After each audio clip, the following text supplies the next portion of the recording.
Oh, the weather is so delightful.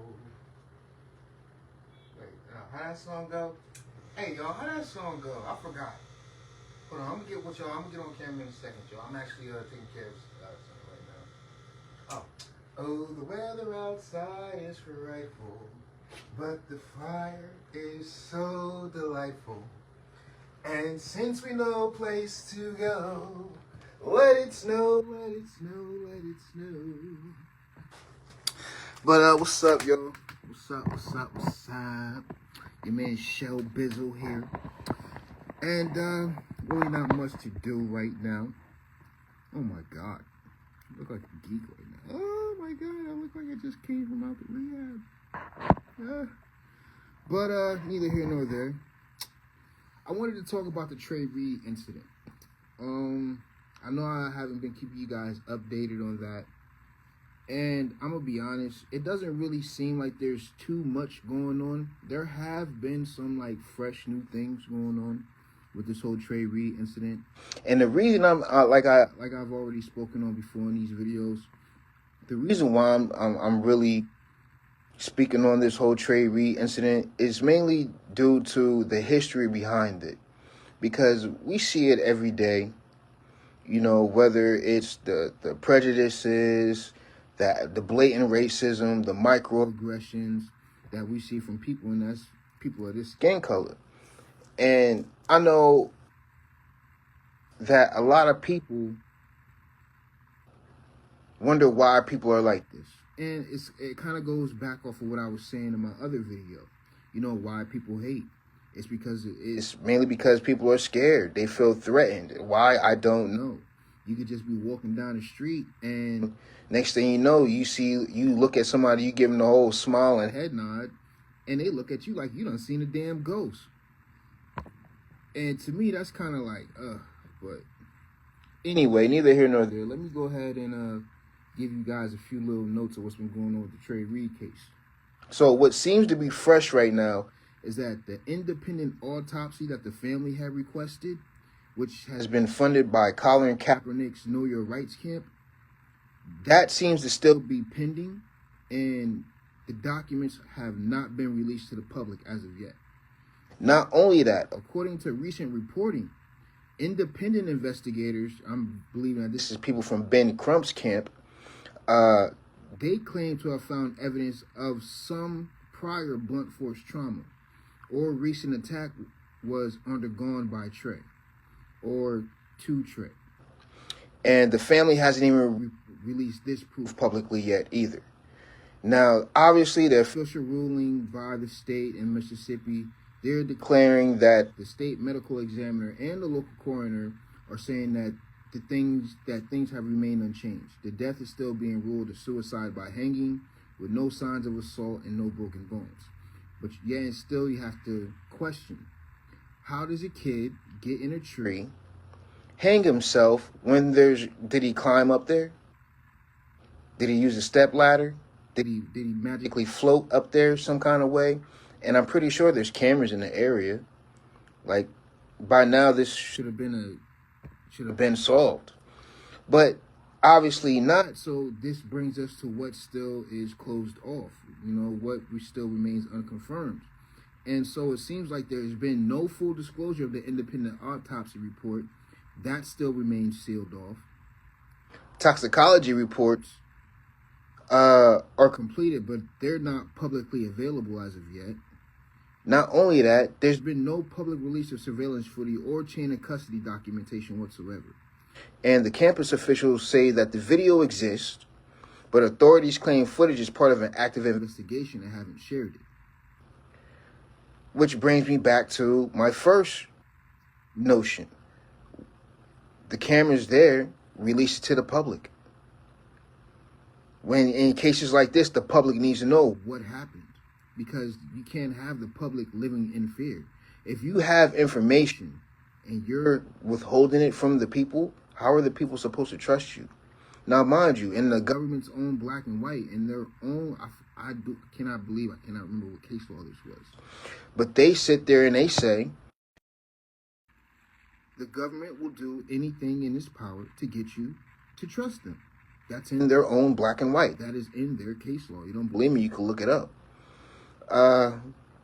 But continuing on, no public release of the video footage. All right, so this is what I believe people are going to really need to watch for next. And that's going to be the autopsy full report, because that's going to confirm or challenge the official findings. And 9 times out of 10, my best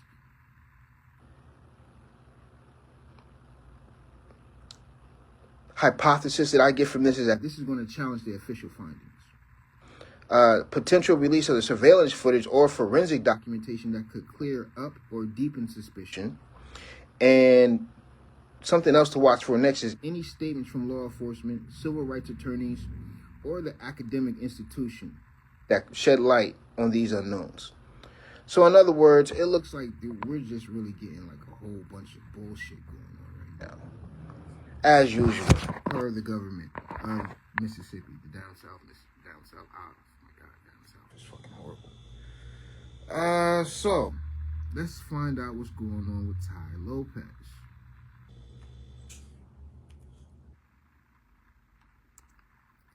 These are live updates I'm giving you guys. Oh, with that being said, make sure to take some time out, check out the pinned comment down there. Share your thoughts, because this is some things I really want to talk about. Share your thoughts down there. Let me know what you guys are actually hoping to see and what you're not hoping to see. Not only that, make sure to check out the website, Cheesy CTA, I know. Make sure to check out the website, www.iamshelbyclark.online. Head on over there, purchase my PDFs. You can also head on over there and schedule your one-on-one marketing calls with me as well. Just make sure to give a nice little brief so I can come up with a strategy for you guys so I know what you guys are looking for. Now, in the case of Taino Lopez, let's find out any new developments.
All right, looks like we're back live, y'all. Oh, and just so you know, see the feature link up here? Go ahead and click that. That's the free AI clone prompt. You guys can go ahead and use that. Everything's laid out there in the document. It's a free guide I came up with. You guys can use it to duplicate yourself and to literally amplify yourself. That's one of the main prompts that I've used to build my business online. But since we're on the topic of business, I know the last live cut out, So we're going to go ahead and pick it on up in this one.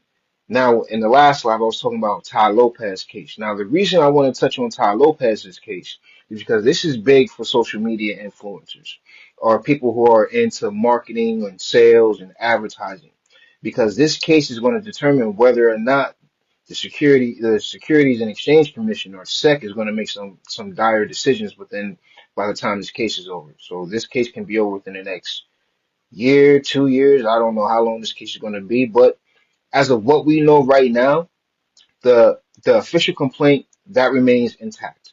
So it seems as if between April 2020 and November of 2022, the SEC alleges Rev, which is led by Ty Lopez and Murr being Alexander Murr, uh, with Birkenrod as COO, Birkenrod being Maya Birkenrod. They raised about $112 million, yo. And this is from investors. And they're saying it's via fraudulent offers tied to 8 retail brand acquisitions. So it looks like they bought up some companies, bought up some properties. None of these brands reportedly turned a profit, none of them whatsoever. And it seems as the SEC claims investor funds were misused, with at least 5.9 million or nearly 6 million in Ponzi scheme like payments and about 16 million, give or take, diverted for personal use. I don't know how that's going to play out, but to me, it sounds like fraud, because anytime someone starts to get up a little too high or get ready to buy something, kind of like they did Bill Cosby, they end up trying to take him out, pull the rug right from under him. So it seems as if the latest public docket, which was back in November, November 17th, the court had issued a stay motion, meaning that the case is going to be temporarily paused. And this was filed October 28th. Now, service of process appears to be completed, which means the waiver of service was returned from all 3 defendants, and the answer deadlines are also going to be scheduled or have been scheduled under the stay order. No new motions to dismiss have been filed, no additional filings whatsoever. That means summary judgments or anything else like that have been filed. Or it doesn't even look like any hearing dates have been publicly on docket beyond what was filed through late October. So, in other words, why this really matters, like I was saying before, is that, well, it's from the legal standpoint. Let me put it from the legal standpoint. From the legal standpoint, it means the stay means that the case is going to be on hold till further notice, until something else gets scheduled. That pause in itself is going to be a pause for the public litigation timeline, which means no hearings, no public oral arguments, no new motions being uh, given to the judge or anything else of that nature. Now, given the scope of this, $112 million in alleged fraud, multiple brands, many investors being involved in this is more than likely going to signal that the court is giving time for the defendants to respond, possibly evaluate their defense strategy, consolidate counsel, and negotiate procedural terms. From the way this is sounding, it doesn't sound good at all. My my best to him. I know what it's like going through court, things like that. No matter what, whether it's criminal or civil, going through court processes is never pretty. It's a very stressful situation. So my best wish is gonna go out to him. I got a feeling they're gonna end up beating this case, to be honest with y'all. I really do. But other than that, I heard Trump was here not too long ago, and he was sitting there talking about how black people are on his side because we know scams better than anything else. I'm gonna be honest with y'all. Uh, to be honest with y'all, that's just Trump really trying to get control back to make it seem as if he's saving the day.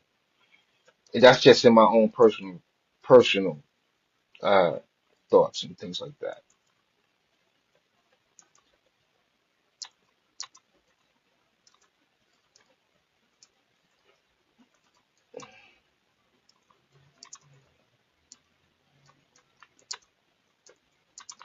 Excuse me, responding to an email.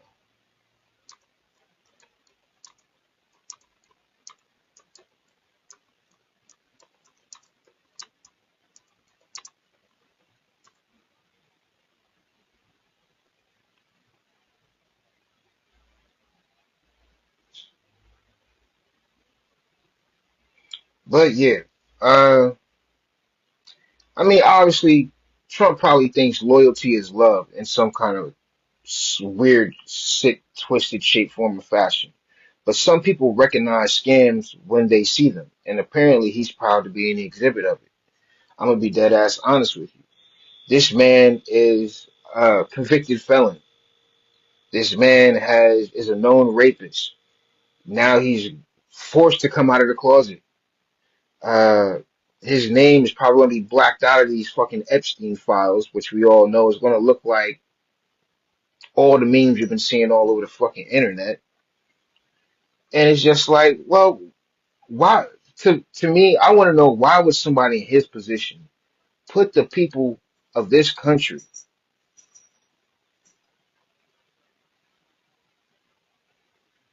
in such a dire situation? Because I find it funny, we've all seen this trick before and nobody's clapping. You know, if Love and Scams was an Olympic sport, he'll definitely have some fucking fans. I mean, look at MAGA. They're all over the fucking place. And a lot of MAGA supporters we all know this for a fact. A lot of MAGA supporters have literally regretted even voting for this guy.